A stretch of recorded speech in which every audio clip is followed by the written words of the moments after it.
Hello guys, good morning. Dito tayo sa Nuvali.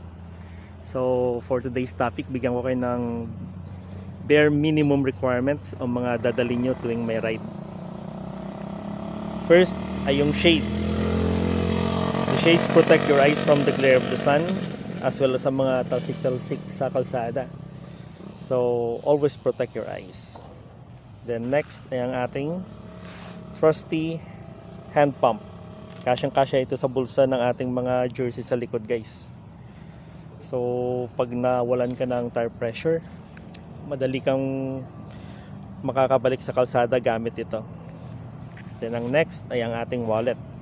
So preferably dala kayo ng wallet na pwede nyo paglagyan ng pera, ATM, and some cards na mag-identify sa inyo, guys.